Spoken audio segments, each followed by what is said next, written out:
Hey, how are you? Welcome back to Mr. Keelan's Handy Dandy Tips for preparing now for cross-examination and summation in your debate.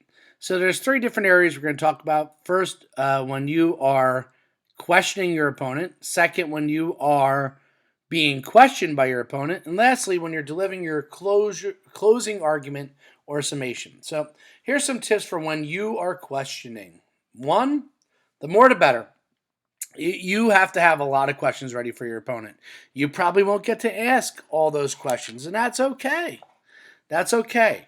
It's better to be over prepared than under prepared. You are expected to use all of your questioning time. You should be ticked when 2 minutes strikes, and I say, okay, that's enough, because you have more questions you want to ask. You don't know how much time your opponent's going to take to answer questions. Some questions you might think they're going to have a long answer, and it's going to be like one word. You got to be ready to be able to fill up and ask as many questions as you can. I recommend that you have at least 10 questions prepared. Notice that the word least is in caps, because if you have more than 10, you're even better prepared. But minimum, you should have 10 questions. Design your questions to relate to one another. Have them in question sets. So question A leads to question B, which leads to question C. And that question C is that bigger question that makes a bigger point. It's sometimes good to use like smaller, short answer, yes, no questions to set up a big question that paints your opponent into a corner and makes them, if they answer it, they're now going against those short answers that they just said. And it's a way to kind of logically paint your opponent to now if they answer in a way that aligns with their arguments, they're going to be going against those few short answer questions that they just did. So it's nice to have series of questions prepared. Also, it's smart to say, all right, if they answer this way, I'm going to ask this. If they answer this way, I'm going to ask this. Have different sets prepared like that. And I would practice asking your questions, not just answering questions. So that way you can be ready to go on a trigger and go and choose which question you want to ask next based off of how your opponent responds. Don't make your questions too wordy. Remember, 2 minutes is an eternity if you're not prepared. If you are prepared, it's a short amount of time. So you don't want to eat up your time for questioning where you're supposed to be now poking holes in your opponent's arguments by making giant long statements. I recommend you don't make any statements. But if you have to make a short statement to lead into a question, okay. Like, according to this statistic, and now here's my question. That's fine. But I strongly recommend that you are very careful. Keep your questions to like a sentence each. The shorter, the better. So that way you can have more questions. It's okay to ask instead of a multi-part question, which your opponent might not be able to follow. Ask it in smaller parts. That's once again goes back to making question sets. Really, ask questions. Don't make statements. You had time to make a statement. It's your constructive, your summation. Don't make long-winded statements. If I was your opponent and you're making statements, I would definitely be calling you out on it. Are you going to ask me a question? So I would not be making long statements. Hold your opponent accountable. Remember, they have to answer questions. They're not allowed to ask questions. So if your opponent asks a question, you should say, I'm sorry, this is my turn to ask questions. You'll have your turn, or you had your turn. Point out to the audience listening that they're not answering a question, they're asking questions. That's not their time. Also, if your opponent's not answering the question that you asked, repeat the question. No, I'm sorry. What I asked was this. Could you respond to this? Again, if they don't answer it, I asked this question. You have failed to respond. Do you have any response to this question? So again, you should be drawing a magnifying glass onto your opponent if they're not answering the questions that you want to ask. And if they make an answer that goes in contrast to what their arguments are, you should point it out. wait a minute. So I just want to get clarification. So what you're saying then is this? Double point out that they just contrasted their own argument. Don't leave it to the audience to catch. You need to like shoot off some flare guns. Make sure the audience catches that they messed up. Now, if you are being questioned, and I gotta say the toughest part of this entire debate is getting questioned, is being prepared. Well, same thing. You need to prepare for being questioned. The more you prepare, the more answers you prepare for multiple questions, the better off you'll be. You really need to analyze and study where your opponent is coming from just as deeply as you study your own perspective. So, like, put yourself in their shoes. If I was debating my point, if I was debating me, what would I ask?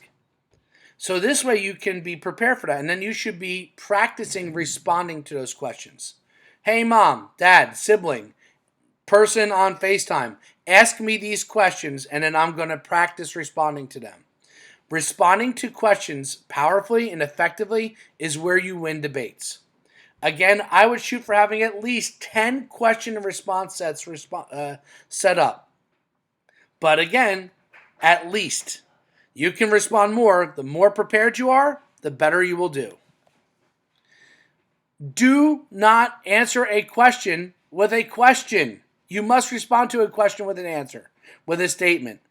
You have your turn to make questions. Do not, the opponent asks a question, well, what about this?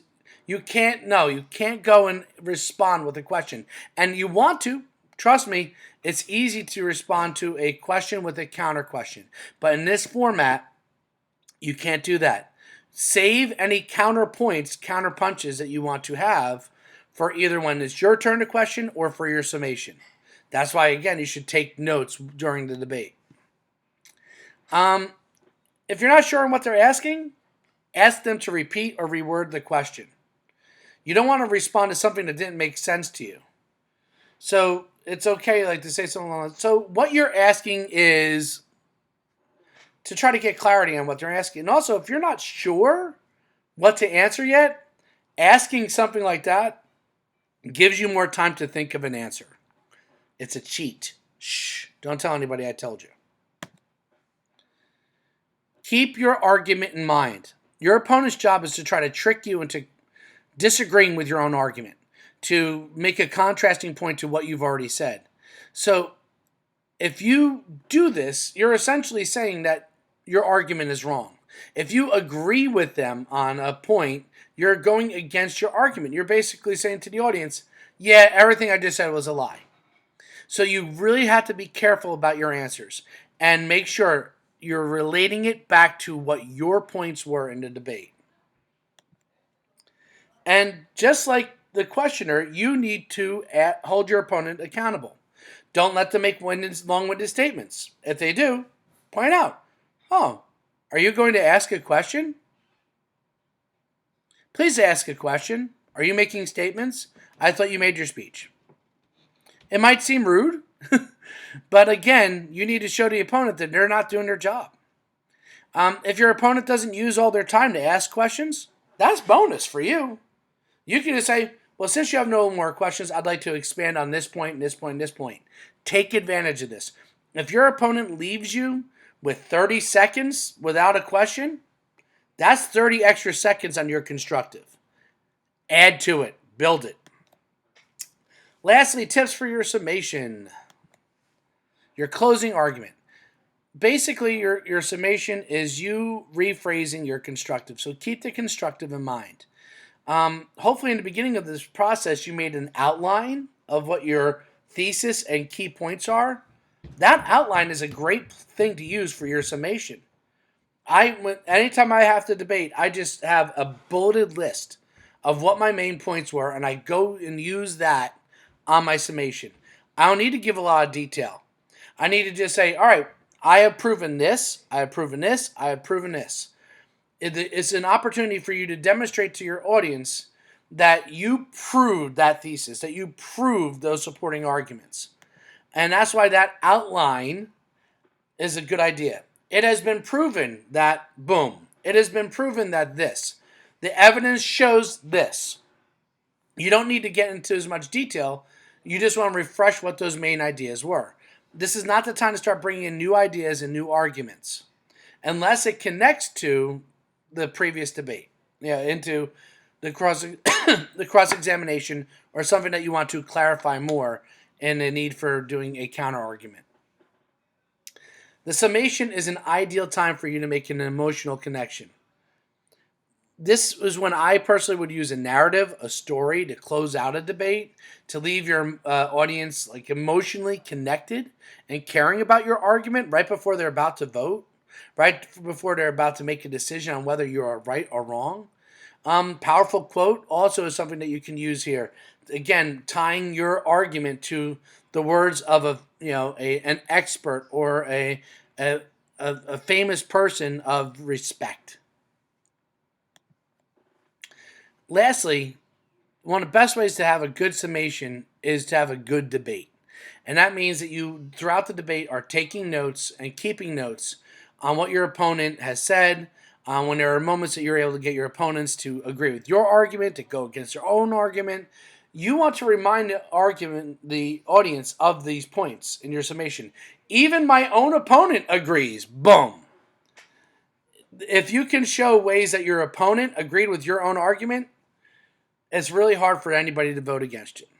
So there's your closing points for your cross-examination and summation. If you have any questions, please hit me up. Have a great day.